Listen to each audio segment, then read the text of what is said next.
নমস্কার বন্ধুরা, নতুন একটা ভিডিওতে সবাইকে স্বাগত। আজ শেয়ার করব নিরামিষ লাউয়ের তরকারির একটা রেসিপি। চিংড়ি মাছ দিয়ে লাউয়ের তরকারি তো ভীষণই টেস্টি হয়, কিন্তু নিরামিষভাবেও খুব টেস্টি হয় এইভাবে তৈরি করলে।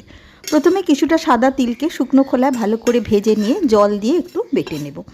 তিলের পরিমাণটা তরকারি পরিমাণের ওপর নেবে। এবারে একটা কড়াতে কিছুটা সর্ষের তেলকে ভালো করে গরম করে নিয়ে প্রথমে ছোট ছোট মটর ডালের বড়ি কয়েকটা ভেজে নেব ভালো করে। লালচে রং ধরা পর্যন্ত বড়িটাকে ভেজে নিয়ে তেলটাকে ছেঁকে তুলে নিলাম। এবারে ওই বড়ি ভাজার তেলেতেই ফোড়নের জন্য দিলাম 1 চা চামচ গোটা জিরে, একটা তেজপাতা এবং একটা শুকনো লঙ্কা। কিছুটা ভেজে নিয়ে দিয়ে দিলাম 1/2 ইঞ্চি মতন গ্রেট করা আদা। আদাটাকেও কাঁচা গন্ধ কেটে যাওয়া পর্যন্ত ভেজে নিলাম। এবারে মিশিয়ে দেব লাউটাকে আগে থেকেই পাতলা পাতলা করে ছোট ছোট করে কেটে নিয়েছি। এই তরকারিটাতে কোনো রকম আলুর ব্যবহার হবে না, শুধু লাউ দিয়েই তরকারিটা হবে। লাউটাকে দিয়ে গ্যাসের ফ্লেমকে একদম হাই করে দিয়ে 2 থেকে 3 মিনিট লাউটাকে তেলের মধ্যে ভালো করে ভেজে নেব।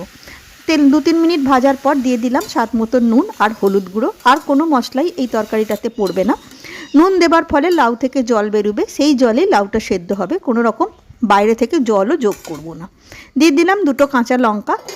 এবারে ঢাকা দিয়ে একদম লো ফ্লেমে 6 থেকে 7 মিনিট রান্না করে নেব, যাতে লাউটা সুন্দরভাবে সেদ্ধ হয়ে যায়। 5-6 মিনিট রান্না করার পর এবারে দেখে নেব লাউটা সেদ্ধ হলো কিনা। দেখো সুন্দরভাবে লাউটা সেদ্ধ হয়ে গেছে এবং লাউয়ের থেকে ভালো জলও বেরিয়েছে। আমি কিন্তু বাইরে থেকে কোনো রকমই জল দিইনি। দিয়ে দিলাম স্বাদ মতন চিনি, একটু মিষ্টি মিষ্টি হবে এই তরকারিটা। এবারে মিশিয়ে দেব যে তিলটাকে বেটে রেখেছিলাম, সেই তিল বাটাটা। তিলটাকে বাটার সময় আমি একটা কাঁচা লঙ্কা দিয়ে বেটেছি, তোমরা যেমন ঝাল খাবে সেই আন্দাজে লঙ্কাটা ব্যবহার করবে। এবারে মিশিয়ে দেব যে বড়িটাকে ভেজেছিলাম, সেই ভাজা বড়িটাকে ছোট ছোট করে টুকরো করে নিয়েছি, সেটাকে মিশিয়ে দিলাম।